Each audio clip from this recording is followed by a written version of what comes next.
Once you come in here and you have to detox, you're traumatized. You're just constantly shaking because your body's hurting.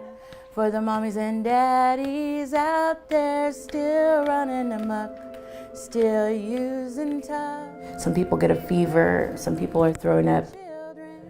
But being on Suboxone makes it 100 times easier.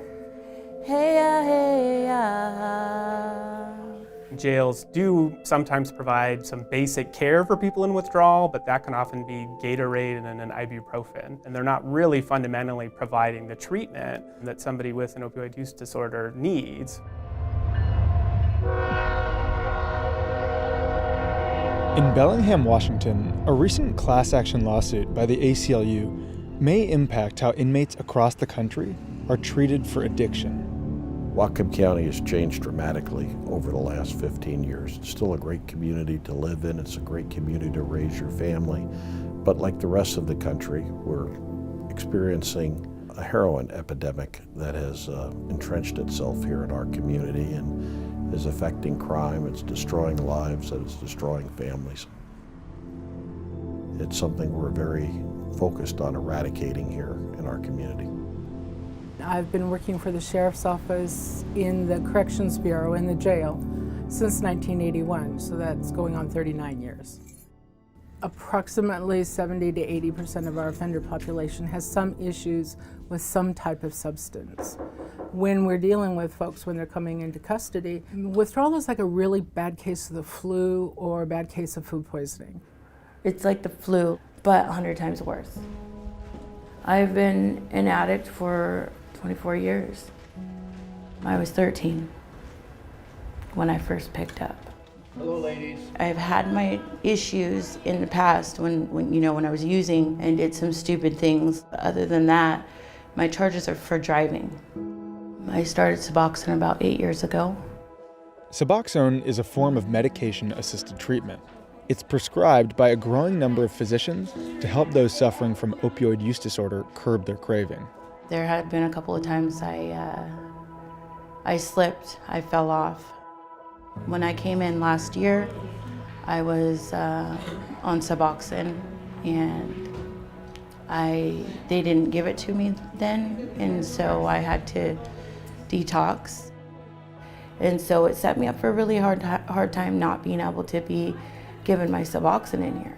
When I got out of here, I relapsed. I relapsed for 10 months. I think that if I went back to last year and they gave me Suboxone, I wouldn't be here right now doing 180 days. Our challenge in working with the criminal justice system is the transition from incarceration back out into the community. Charles Watrous runs a medication-assisted treatment program in Whatcom County that often works with inmates in the first few days they're released from jail. When we started our program in 2017 in Whatcom County, we wanted to coordinate and be able to continue delivery of services to our patients. What's your current dose?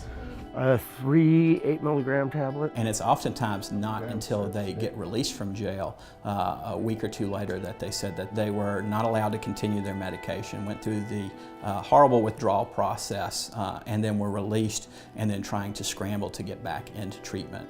I know Whatcom County, yes, I've been there, so I know exactly. They don't care what you go through in there. When I went in like the second and third time, for stupid little things, I actually said I wasn't sick because I know they don't take care of you. They put you on the first floor and they call that sick thing, and they don't check on you. We've always treated withdrawals symptomatically.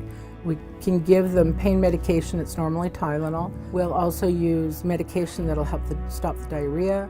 We tried to offer Whatcom County Jail our support in getting their program off the ground, but it was sort of falling on deaf ears. It wasn't until Mark Cook from the ACLU reached out to me and said, we're looking at cases where patients are being denied access to medication-assisted treatment. And it really started the ball rolling from there.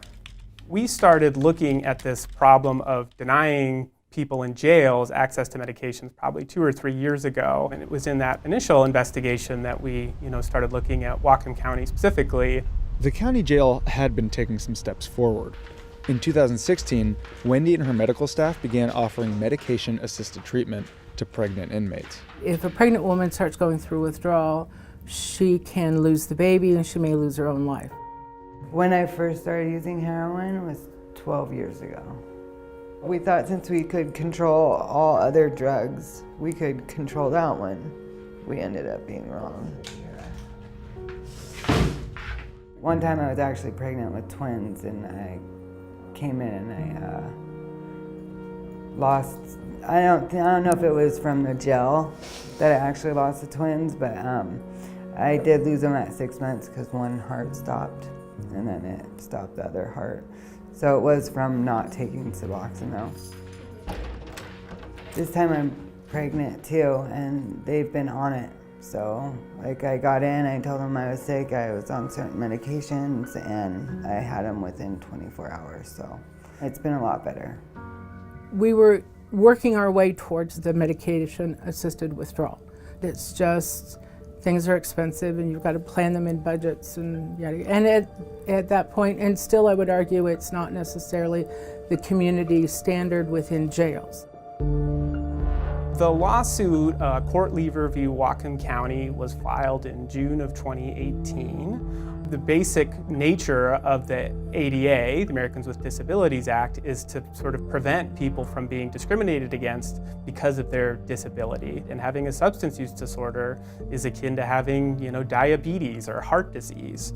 And what you've seen is that a lot of these facilities don't treat it as the medical issue that it really is. Have you had any overdoses? Oh yeah, I've overdosed twice.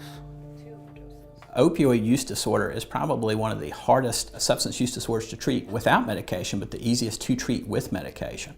Without medication, and this isn't including those incarcerated, there's only about a 10% success rate. I wish I could just stay clean and not have to use Suboxone, if that makes any sense. But some people can't.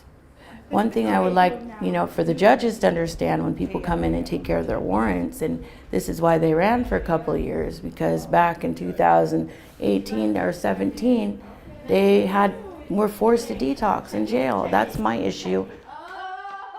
The basic crux of this case is that people on MAT should be able to stay on that prescription medication too. In April of 2019, Whatcom County settled the class action lawsuit with the ACLU and agreed to begin offering medication-assisted treatment to inmates suffering from opioid use disorder within 90 days. Money that might have been spent in a lawsuit is now being spent on this program. I think it's a more humane way of dealing with people who have a very, very serious problem.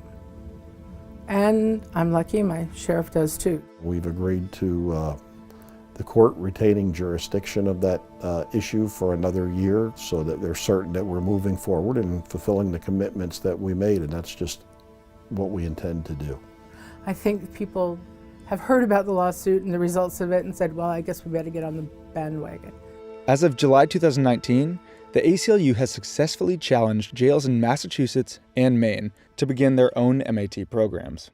The states that have incorporated medication-assisted treatment into their prison system have had wonderful numbers coming out. They show a significant decrease in recidivism once they're released, a significant decrease in mortality once they're released, and a significant increase in treatment engagement once they're released. So there's a lot of evidence that points towards medication-assisted treatment. So how about if we just do our check-in? Where would you be without medication-assisted treatment? And what have you been able to accomplish? I'd be homeless for sure. I'd probably be dead. What have I been able to accomplish? Courage. To be me again. The biggest thing I'd like people to understand is not just our jail, but pretty much all jails aren't just punishment. They are in fact kind of the last social service agency for a community. God grant me the serenity to accept the things I cannot change, and the courage, Lord, to change the things I can.